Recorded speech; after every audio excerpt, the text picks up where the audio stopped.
Welcome back to Gentle Herb Living, where we keep things simple, natural, and grounded in wellness. If you've ever tried growing herbs in pots, whether in your kitchen, balcony, or patio, and they ended up shriveling, yellowing, or just flat out dying, you're not alone. Many beginner gardeners face this frustration, and it can feel incredibly discouraging. You plant basil with so much hope, only to watch it wither, or you bring home a beautiful rosemary pot, and it mysteriously dries up. Today, I want to walk you through the real reasons why your potted herbs might be dying, and more importantly, how to fix it using gentle, natural methods that actually work. Let's start with the number one issue: overwatering or poor drainage. Herbs like thyme, oregano, rosemary, and even basil do not like sitting in soggy soil. In fact, consistently wet roots lead to root rot, something that's nearly impossible to reverse once it starts. If your herb's leaves are yellowing or drooping despite regular watering, overwatering is likely the cause. The fix? Make sure your pots have drainage holes, and always use well-draining soil. A mix of organic potting soil with a handful of perlite or coarse sand works beautifully, and most importantly, only water when the top inch of soil feels dry to the touch, not just based on schedule. The second reason your herbs might be struggling is lack of sunlight. Most herbs need at least 6 hours of direct sun per day to stay healthy and grow vigorously. If you're growing them indoors, a windowsill with filtered light won't be enough. Basil, rosemary, and parsley especially need real sunlight or supplemental grow lights. If your herbs are stretching, leaning toward the window, or growing pale, it's a sign they're not getting enough light.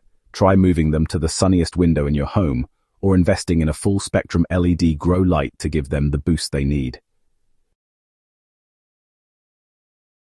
Third on the list is nutrient imbalance. Potted herbs don't have access to the natural replenishment that soil gardens do. Over time, the nutrients in potting soil get depleted, especially if you're harvesting regularly. But over-fertilizing is just as bad. It can burn tender roots and make your herbs taste bland. I recommend feeding your herbs with a diluted organic liquid fertilizer, like compost tea or fish emulsion, once every 2 to 3 weeks during the growing season. It's gentle, natural, and gives your herbs exactly what they need without overwhelming them. Another common mistake is growing the wrong herbs in the wrong conditions. Not all herbs are created equal. Some love heat and sun, like basil and rosemary, while others prefer cooler temperatures and moisture, like mint, chives, or parsley. When you try to treat all your herbs the same, some of them will inevitably suffer. Group your herbs based on their needs. Heat lovers together, shade lovers together, and so on. This way, you can water and place them according to their actual preferences, rather than using a one-size-fits-all method. Now let's talk about container size. One of the sneakiest herb killers is a pot that's just too small. When roots don't have enough room to spread, the plant becomes root-bound, stressed, and unable to absorb water or nutrients properly. If your herb's growth has stalled, or roots are circling the bottom of the pot, it's time to repot into a larger container, ideally 1 to 2 inches wider than the current one. Choose breathable pots like terracotta to prevent moisture buildup and improve air circulation to the roots. And finally, stress from frequent harvesting or neglect can cause your potted herbs to decline. While most herbs benefit from regular pinching and cutting, overharvesting weakens the plant. On the other hand, if you leave them too long without trimming, they get leggy and stop producing new growth. The key is gentle, balanced harvesting. Take no more than 1/3 of the plant at a time, and always cut above a healthy leaf node to encourage branching. Think of it as a conversation with your plant. Harvest with care, and it will give back generously.